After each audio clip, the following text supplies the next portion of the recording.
So it kind of feels like I have AC on my head. Let's see what's going on. How feisty are they? Not too bad. Oh my. What we have here, giant, 2 pieces. Good morning, ladies and gentlemen. We are in South Pasadena, and boy do we have a problem here. Very, very active hive. And the hive starts about right there and goes all the way down. This side of the chimney, we have another hive. Yeah, quite exposed. So, alright, since we have shingled siding and that they don't make this stuff anymore, we are going to try to take them apart piece by piece. Hopefully keep them intact.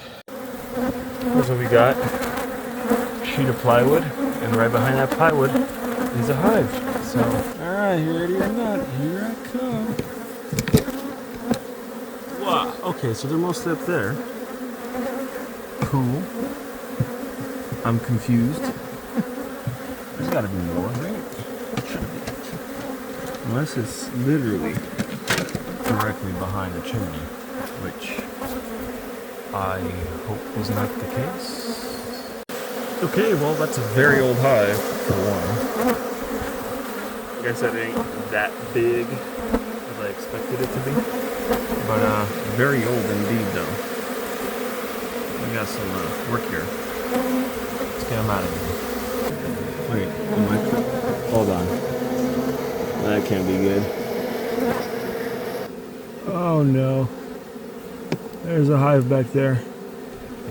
Getting to it will be impossible. Alright guys, so what are we going to do? We left the box up there. It's going to stay there. We're going to see if we can trap the bees out. So you can kind of see they're clustering over there at the very edge of the roof. Now, the bees are directly behind that chimney. No way to get to it without cutting into lath and plaster and making a whole mess of the house. So we're going to try to trap the bees out. Hopefully they go to the box. And if that solves it, great. We'll just seal up that wall. It'll be airtight. And now let's move on to the next one.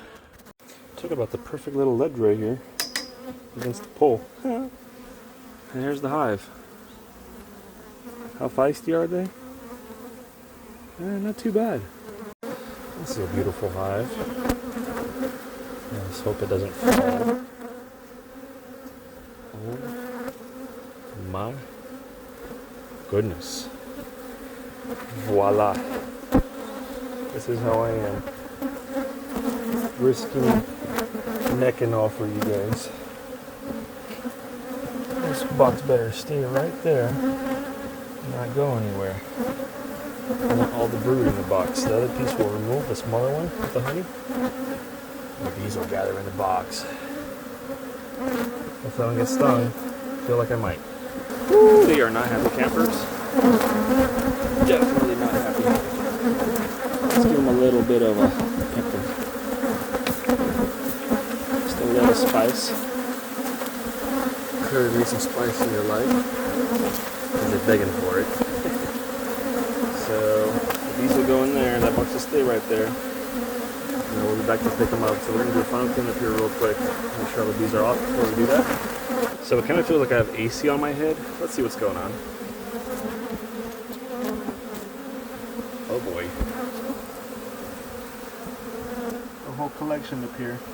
You can kind of see the box right there. And there's some clustering up there. That's normal. Once the bees regroup and reorganize, they'll figure out what's what. And then we'll be back in about 5 to 10 days. We check on this box and the other one. So guys, we are back at this property. And, well, they didn't want to do the interior removal, so they asked me to take out the 2x4. Now, it is a structural member. They're going to have a carpenter come out to actually do the repairs on this and replace the 2x4. In the meantime, we're going to squeeze our way into that and remove the whole hive this way. I got to show you guys what we're working with. That was all inside the wall.